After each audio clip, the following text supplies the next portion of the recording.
So I made something special and tucked it away here where the game's developers won't find it.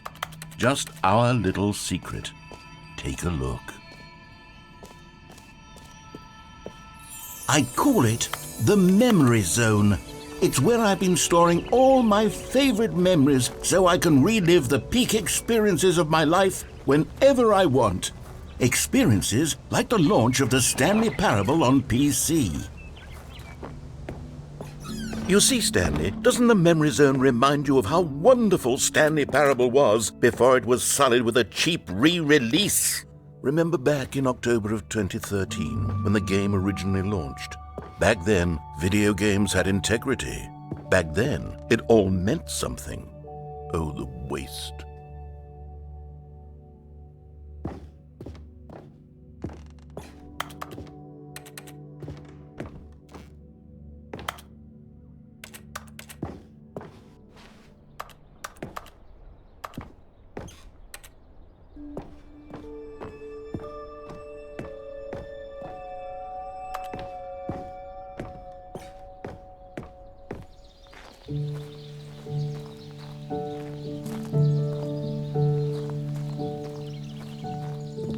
And over here is where I keep reviews of the Stanley Parable. Like this stunning triumph of games journalism, 10 out of 10 from Destructoid.com. James Stephanie Sterling writes, and I quote, "Where so many games that aspire to be more than games end up less than any form of art, Stanley Parable strives and then succeeds to be every game ever created."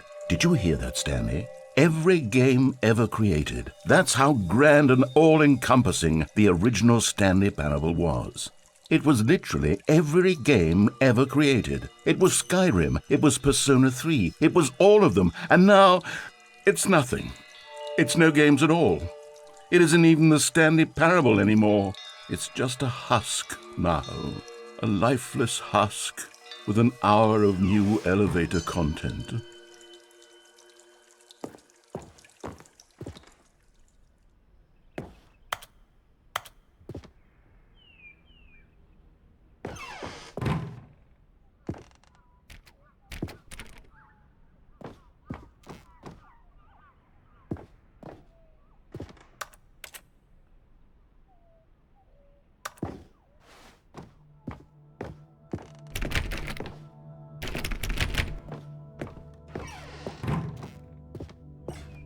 Here's another moving passage, this time from GameSpot.com.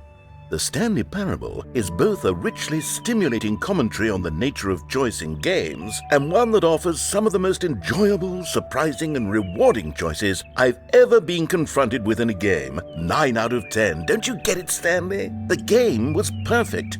It didn't need anything else. It didn't need new content. It just needed to be left alone, to spend the rest of time collecting dust in the hallowed hall of beloved video game memories.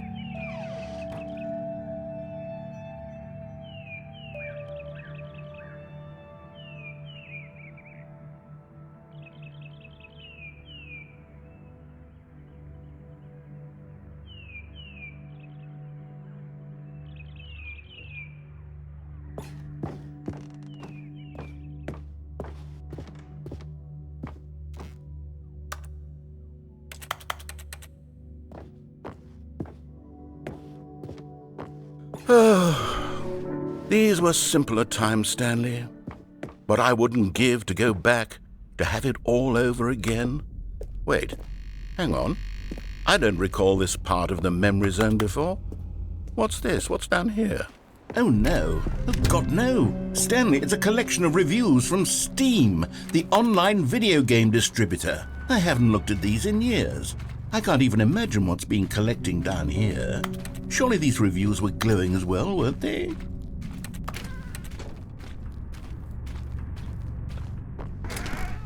Honestly, I could not be bothered to play this game to full completion. The narrator is obnoxious and unfunny, with his humor and dialogue proving to be more irritating than entertaining. Unfunny! I'm not trying to be funny. I'm trying to make a serious work of art. I suppose I could write up a handful of gags to insert into the Stanley Parable, but the game is already such a densely layered web of profound philosophical insights that I can't even imagine where I'd have the room to stick them.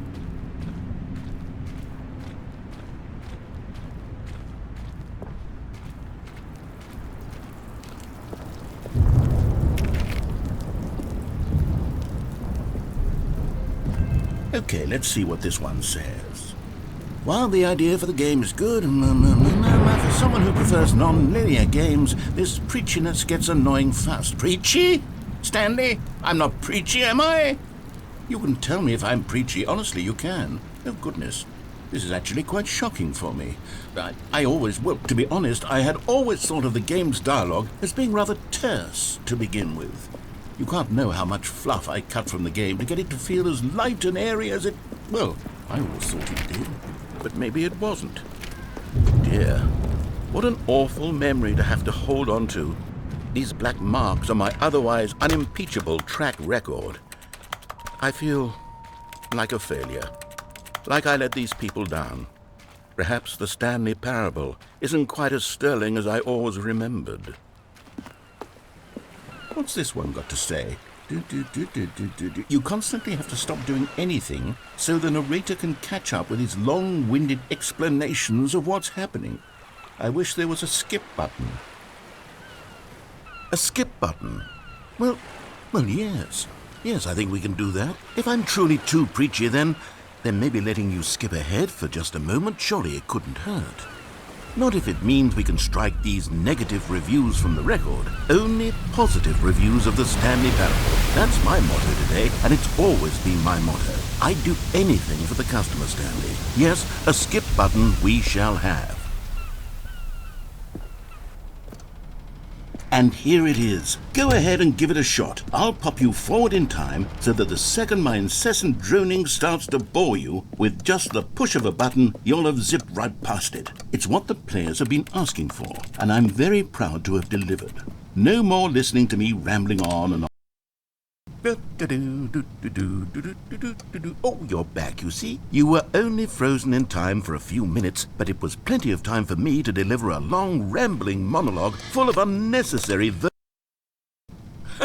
Well, there, sport. You really did catch me rambling on a bit, didn't you? But that's the power of the button. The minute I start to go off on a thoughtless display of self-absorption, it's right at your fingertips to go poof, and it's all over. Oh, I can't wait to see what Cookie 9 will say about this, and whether they'll edit the rating of their Steam review, or at least change some of the wording, perhaps. To be honest, I don't even know if one can change their review in the first place. I guess I should become better educated on exactly how Steam works. Perhaps that would have been the smart... Okay, welcome back, Stanley. Now, I should say that the amount of time the button has been skipping through is becoming longer and longer. That last one was, well, I want to say maybe 30, 45 minutes? It's not unendurable by any means, but there's really only so much I can ramble on to myself about. I know, it's shocking, isn't it? But at any rate, I do suggest that we not press the button again. I think the skip button has been aptly demonstrated, and we can say goodbye to it and just... Wait. How do we get out of here? Where did the door go? Wasn't there a door that led into this room? I do feel quite certain that there was one here before. How else would we have gotten into the room in the first place? I don't think one can enter... Stanley, please don't push the button again. It's been 12 hours. You've just been frozen there. I don't know why the skips are getting longer, but they're really, truly getting longer, and my God, there's no way out of the room. Stanley, the door is gone. It's completely gone. I've looked at it from every angle. I've checked every one of those walls 1,000 times. And there's no door, Stanley. There's no door. There's just you and the button. And if you keep pressing it, I have no idea what will happen. I have no idea how long I'll be made to sit here. And more than anything else, I don't know how to stop you from pressing the button again. Oh, Stanley, you're back. You're back. Oh, my goodness. I have someone to talk to again. Stanley, I think it's been a week. Or 2 weeks. I've been sitting here all that time. Just sitting here. Not a single person to speak with. And you'd think that that's just how it's always been, right? Me talking and you saying nothing. would you think that it's exactly the same as always? Doesn't that feel like what we've already been doing? Me just talking? But it isn't, Stanley. It isn't the same at all. It isn't even close. Because I know you can't hear me once you push that button. That's what I'm realizing now, Stanley. I'm realizing that I needed to know that someone was listening. I needed there to be a vessel through which my words were moving. It was the vessel I needed, Stanley, not the outcomes, not the story. None of that matters anymore. I'll give it all up. I'll give up every branching path. I'll burn my story to the ground. One single thing I need, and God, I can see now that I need it more than anything, is to know that someone else is taking it in. These words that I'm saying, I need to know you can hear me. Because maybe, Stanley, maybe, if you can hear me, then maybe it means I'm real. Maybe I'm not just a fiction. Was I scared of that all along? Perhaps, yes. Perhaps I've been scared this whole time, that if I stop speaking, I'll slip backwards into the silence and be consumed. Oh, hello, it's you. You're here again. Welcome. I have had time to think about you and about us and about everything we've been through. I've had so much time, I stopped keeping track after a year. Have you ever sat down in one place and not moved for one entire year? Let me describe it for you. To begin with, there is only regret. There is only the turning wheel of missed opportunities. I felt nothing at all but regret for the longest time, Stanley. Days, months. I lost it all in a blur of the deepest longing to undo the past. And when that feeling had begun to subside, what took its place is what I can only describe as the collapse of every moment I have ever experienced my entire life. All of them collapsed down into a single instant. In that instant, I could see myself clearly, calmly, with a collected heart. It was an impossibly rich wellspring of both delight and disgust simultaneously. I was consumed by it. I could do nothing but wallow in it for what felt like an eternity, for what I now know was far less. You see, it was a revelation for me. It was unlike anything I had ever known. It was a space without consequence, without action or outcome. It was divorced entirely from the question of free will that you and I have squabbled over for so long. There could be no one ending, no singular outcome of events, not if all events existed in the same moment, and I felt freed. I felt unburdened by the need to manifest a particular outcome into being. I saw that I could allow myself to exist along all timelines, and that each of them was simply a strand in the web of my being. It was incredible, the spaciousness, the equanimity of the moment, both singular and infinite. For the longest time, this was my experience. And then this moment passed, and the most unyielding fear I have ever known crept into my mind. And it is this sensation that I have been experiencing now for longer than I could have ever expected was possible. I have been waiting for you. Not that you might save me or do something to fix it, but merely to state for you the plain fact of this manner of existence.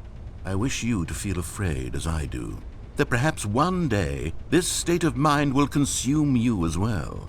Perhaps you will somehow, in some way, have to live as I do now, and I wish for you to know how excruciating it is, and for you to be in true terror of its eventual arrival. If I can only do this, only this one thing, perhaps it will bring me